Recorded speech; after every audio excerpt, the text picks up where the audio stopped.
Now, I knew when choosing my perfect light, it was either going to be this or the Aperture 120D.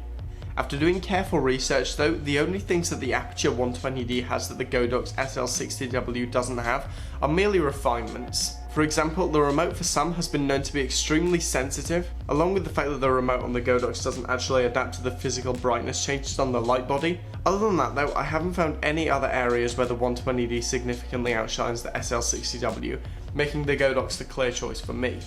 Included in the box is the light itself, a remote control, a reflector, a light cap, and a DC wall adapter, meaning that this light cannot be run using batteries. However, a battery model is available. So the first thing that I really love about this light is simply how bright it is. It maxes out at 60 watts, however the W doesn't actually stand for watts, but instead white, as there is a yellow version of this light. It also outputs a maximum of 4,500 lumens, which is simply ridiculous considering the price. When choosing my light, brightness was very important to me, as I do use a gridded softbox which tend to eat up light. However, the SL60W handles an 80cm gridded softbox absolutely fine. The light output is mostly clean with a CRI of 93+, however it does shift ever so slightly towards magenta, which for me is actually a benefit as my camera does have a slightly green tint, but do bear this in mind when choosing this light.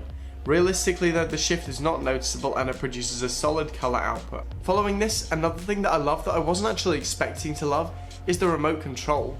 I've been using this way more than I ever thought I would, and because of this I've actually started using my phone as a remote control for my camera, which has been awesome. The light features are mostly metal construction, however the swivel stand is plastic and it mounts to the light stand using a clamp, so do make sure your light stands can accommodate to this.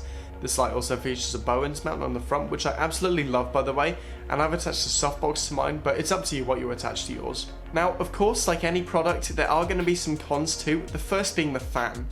As light fans go, it isn't the quietest, however it is about on par with the Aperture 120D, but the big difference here is that the Godox fan kicks in immediately and the Aperture one kicks in after about 5 minutes. For me however, this isn't really a big deal as I do use a lot of ambient sound in my videos and this can be easily ducked in post.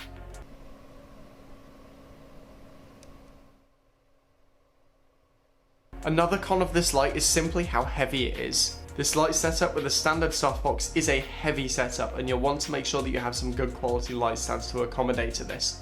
The next portion of this video will mostly be tests and we're going to be testing lots of different light setups, both graded and ungraded.